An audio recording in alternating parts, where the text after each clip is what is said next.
Welcome back to Vox Terra with me, Matt LaCrow. And me, Rusty. What's on for today? Today's show: GM plant closings, subsidies to the auto industry, climate change, and the Green New Deal. Wait a minute. Subsidies to the auto industry? We are subsidizing them? What about all these here free markets they keep talking about? Well, Rusty, that's a big part of today's show. Do you really think there are such things as free markets? With the auto industry, it's obvious how it's supported in part by the public. The taxpayer bailout some years back. I remember that. How about you, Benny? Hey, Rusty, thanks for asking. According to Good Jobs First, Subsidy Tracker, General Motors has received over the years subsidies totaling in the billions, in the form of state, local, and federal government grants and allocated tax credits, and of course, the bailout. Tarnations could have bought a lot of windmills for that kind of money. How about Professor Finroy? What does he think? Thanks for asking, Rusty. It's not just those subsidies Benny mentioned. It's also road infrastructure, a choice to favor the roads over light rail. And then there are the externalized market costs. External or what? Costs of pollution pushed onto the public. Matt, what the professor is getting at is the cost of the product, or the car in this case, does not include the cost of exposure to auto exhaust, toxic waste, products from extraction and refining of oil, lung disease, cancers, and other ailments. Wait a minute, I think Jimmy's back on the set. Uh-oh. Auto exhaust making people sick. No way. I mean, come on. You can't even see the stuff. Give me a break. Jimmy, the stuff does get people sick. Do you like breathing it in? Does anybody? Look, according to the Union of Concerned Scientists again, particulate matter, fine particles less than 1/10 the diameter of a human hair, can penetrate deep into the lungs. Volatile organic chemicals emitted from cars, trucks, and buses include the toxic air pollutants benzene. Who pays the cost when people take ill? I guess you gotta have a bake sale or some type of fundraiser. Levi, what do you think about all this? Why, Rusty, it's not just the ailments, the cancers, and the lung disease. It's also the immediate danger. With the rise in popularity of larger vehicles, roads are getting deadlier. Added girth and speed and the poor rear view visibility. Unless you need that F-150 for work, you are giving in to the materialistic, consumerist, disposable culture.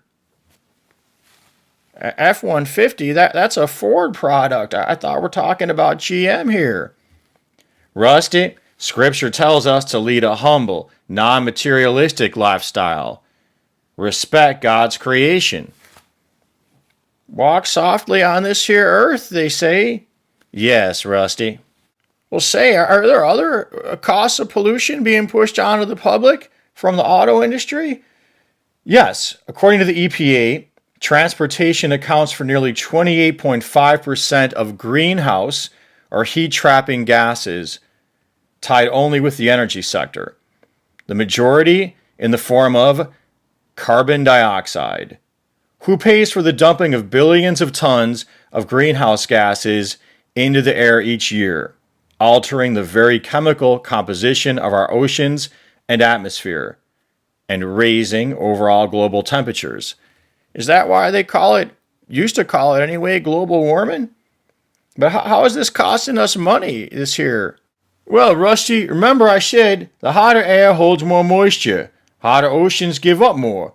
So, this increases the likelihood of floods, droughts, severe storms, and wildfires. The poles have warmed up more than the rest of the planet, so the circulatory pull is getting weaker between the pole and the equatorial regions. The jet stream more sluggish, more wobbly. The Gulf Stream also. Weather, storms, droughts linger longer. The lack of consistent winter is helping disease-bearing ticks and tree-damaging beetles gain a foothold. Well, all that does sound quite expensive, but I think Jimmy's going to say it's free choice. People want to drive these behemoths. I mean, well, what do you think? Maybe we should ask the professor. Excellent, excellent. To what degree do we have a free choice? What do you think? Is there a metaphorical arms race of vehicles? Others drive big vehicles, so I must also to stay safe. I like driving my little moped, but I get scared with these here monster trucks with the spikes attached onto them. Why, Rusty, there's also the advertisements. Now, I know Levi likes to discuss that. The auto industry puts their subsidies to work with ads aimed at reaching deep into your subconscious, showing wilderness and farm work, appealing to the people's sense of loss of nature and natural work, that these industries are in part responsible for removing us from. So what's the solution here, Matt? Well, Rusty, since the auto industry is bailed out by us, the taxpayers, subsidized by us in one way or another, first question we should ask is, should Trump be allowing them to have their way and roll back auto fuel efficiency standards? He's doing that now? He walked away from Paris and he's pushing through pipelines, and is he trying to bring on doomsday or something? If we can expose that we, the public, are subsidizing industry, we're subsidizing pumping our environment full of toxins and greenhouse gases, and through these subsidies helping pay for the very advertisements that convince us to do this, we, the public, could realize we have a choice to support industries that pollute less. Uh-oh, is that Jimmy I hear again? And I want some big government or something. Is that what you guys are talking about? Well, Jimmy, we could try to fix the market, make the cost of pollution factored into the product, so polluters don't have an unfair advantage against business owners who are trying to do the right thing, like support a carbon fee with dividend. That sounds like a tax. I don't know. I don't like it. I'm going to oppose it. Well, I mean, we ought to do one of them, either, correct the market or just support the industries. How are we going to do that? Make it a political priority. Vote for the environment. We need a Green New Deal. Why, Rusty, that is exactly what I've heard Democrats from the Sanders camp call for. What about personal choice? I mean, anything we could be doing to pollute less? I'd like to see people stop idling their engines while they check their phones. Why, could we talk about this here Green New Deal on an upcoming show? Audience, what do you think? Have you heard about it? What are your thoughts on it? How about today's topic? Do you notice any cost of pollution getting pushed onto the public?